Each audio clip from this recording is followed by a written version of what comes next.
Good evening, everybody. So, I'm going to pick up on the topic we talked about a couple days ago, having to do with tales of lost gold, but that will be coming in a bit. We're doing a little more research on that, and I'd rather let that flow out properly so we can we'll probably do a series of nights on the subject of tales of lost gold. But for now, let's go into a bit more about gold and water movement, and specifically how high bench or load sources can supply your placer gold, and how you can figure out which one it is, and it might be useful in figuring out something else. So let's take a look. Again, tonight is brought to you by sourdoughminer.com 2020. Check the link out, it's right there. Look it up. It's about gold and water flow, and what it does. There's a report there. It's cheap. Take a look and see if you're interested. But that's what tonight is about, is gold and water flow. But we're looking more specifically right now at the case where we have an ancient river potentially, or we have a lode source, and we want to know, how would I tell the difference, and what does that mean, Prospector Jess? So let me check, make sure we got good sound coming through, and we'll go into our topic here in a second. We're live, and we've got 13 people, 6 comments already. Awesome. Good to see everybody. So we have Bill McCommon.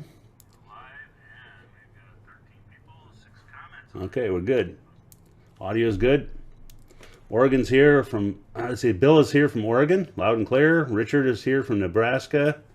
Good to hear you and see you guys. Let's see, Richard Wadas says loud and clear. Steve Ford says, hey Jess, did the pic of the rock I sent you? Steve has been sending me a series of pictures by Messenger, and if I get a chance and you send me one of those, I try to get back to you, but sometimes it'll take a couple days. It just depends on what other things are bumping around, so, or whether I pay attention to my phone. You know, Prospector Jess is out prospecting. So anyway, it's one of those things where if you send me those and they're sharp, I can give you a few ideas of what to go look for, and what the images are telling me. He had sent me one that had there were 2 pieces in there that looked particularly interesting. One was very dark and striated, and the other one looked like a big chunk of metamorphic material, which can easily contain gold if it's the right material. So, but that's the nature of what we're doing here in this group. We're hunting for gold. I'm Prospector Jess. This is sourdoughminer.com is where I work from, and hunting for gold. Those are the 2 sites that I have blogs on, as well as product offerings on those pages. If you ever want to go find out what I have to offer, go check out the products link on either one of those pages, or check out the link I told you earlier. This one for tonight is the sourdoughminer.com 2020. Now, for the evening, what I thought I would dive into for a moment here, let me dive into it, and that is, when you get your sluice box full of material and you start pulling out nuggets, your nuggets can have some characteristics that you should be paying attention to besides just the size. It also is very important to look at the nuggets and see if you see any crystalline gold. You know, it may be rounded like a nugget, but it has some crystalline gold still stuck in it, or even looks a little crystalline in its own nature, something more like this picture right here.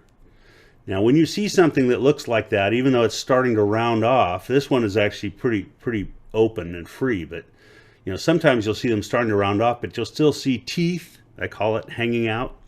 And when that happens, it means that the gold hasn't been around long enough in the stream bed to get crushed. That's item number 1. Item number 2 is, it means that basically any prior stream beds wouldn't have had a chance to crush it either. You said prior stream beds. Well, let me draw a picture of what I'm getting at here. It's in the title, a high bench or a lode source. That's the question. So keep in mind, this piece of material here hints at a lode source, because it wasn't crushed, it wasn't polished, it wasn't dented in like a typical nugget looks like. And so that starts asking, how did that thing get there? Well, typically there's 2 areas or 2 ways that you can get these things to form.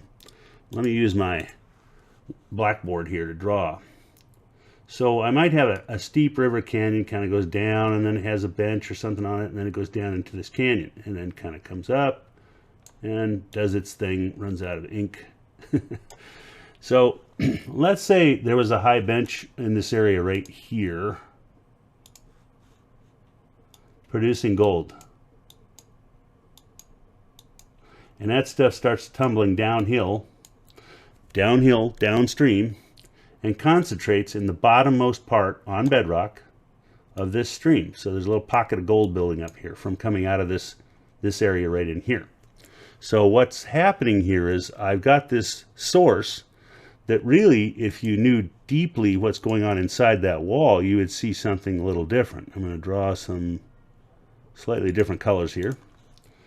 And that was back in the ancient days, hidden in this wall, which is what makes that bench a bench, was an ancient riverbed somehow. And so this is cobbly kind of material. That's the key to that success. You see rounded spheres hanging on the wall of the canyon, up away from all the silt and clay that forms, or rock that forms the rest of the canyon. Start suspecting a high bench. And in a high bench, because it once was a stream and had material concentrated in it from, actually be concentrated toward the bottom of that stream, this whole area in here could be rich in gold. And you wouldn't know it necessarily, except that it's eroding out right here on the edge of this bench. So this whole chunk here is a bunch of gold that you don't know about. It's up above you. And what you've been mining is down here. So why would you care? Well, because in this case, it's not a lode source, because it doesn't come out as crystalline, doesn't have the shark's tooth of quartz hanging out of it, that kind of stuff. It's very rounded and dull and very little quartz left at all, if any. And that's because any gold that was in this stream up here would have been bounced long ago from far away, who knows which direction. And by the time it makes it to the stream bed here and concentrates, even though it's not far from the source, okay, the distance may not be that far. It may be a ways, a quarter mile or so, but it's not that far from the source.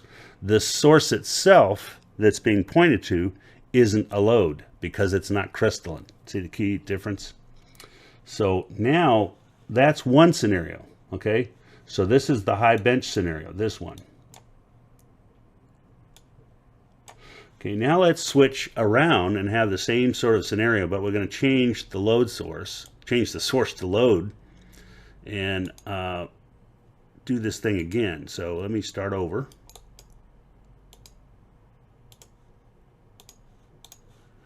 Got a river canyon, and this time we don't necessarily have to have a bench. We just have something kind of happening up there somewhere. And what unbeknownst to us is there's a layer here that's a chute of an old hydrothermal vent, and it just happens to be eroding out. And this guy is chock full of gold also, in various places where this thing takes a turn. Remember, we talked about that the other day.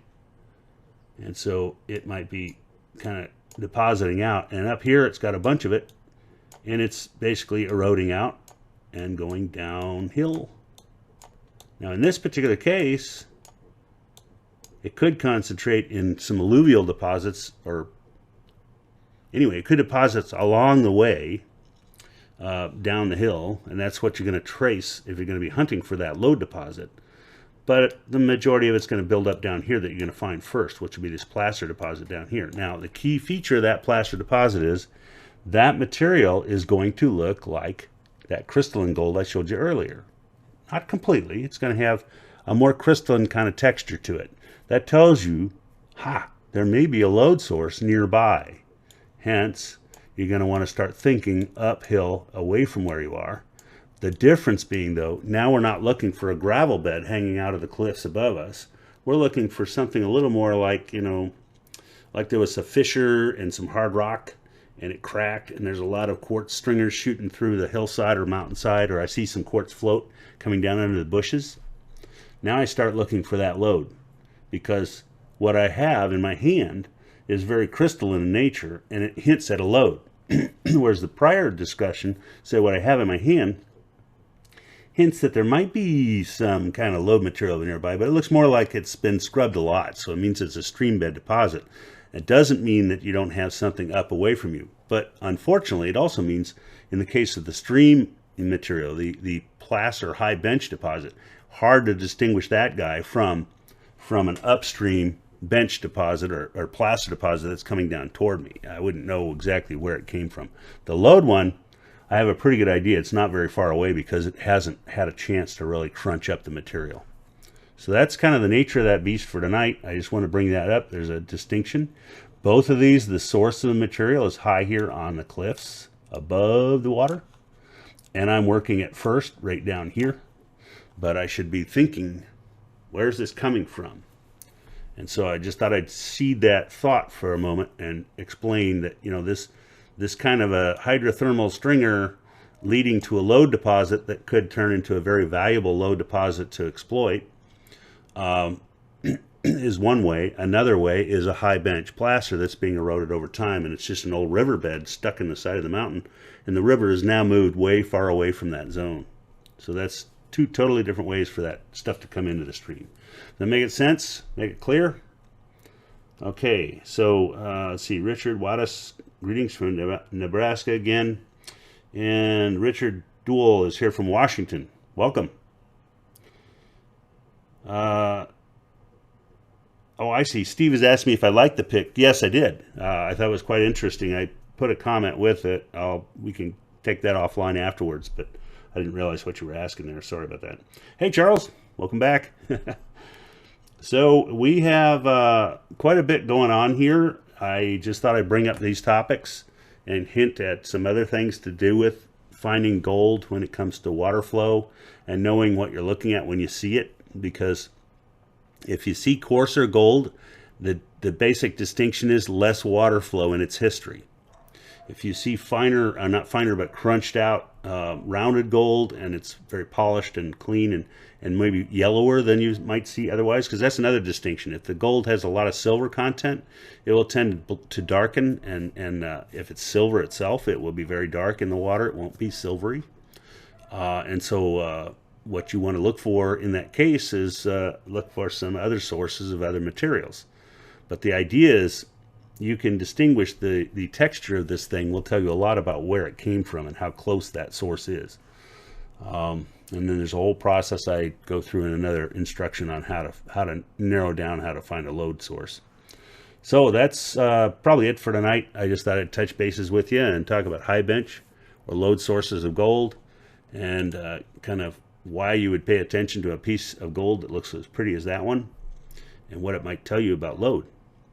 Or if you saw a nice round shiny one, what it might tell you about a high bench placer or a placer upstream. You can't tell which, but you can tell that if it cuts out, you don't get any more further down upstream, and you're kind of wondering, you know, is it entering the stream from a different source uphill as opposed to from upstream? Don't forget that. You know, if you lose track of it, you know, you're supposed to back up to where you found it, turn 90 degrees and hunt. That's that whole process I was telling you about. But anyway, won't go into that tonight. So that's it for now. Prospector Jess checking in. Good prospecting, and have a good night. See you tomorrow. Take it easy and have yourself some gold.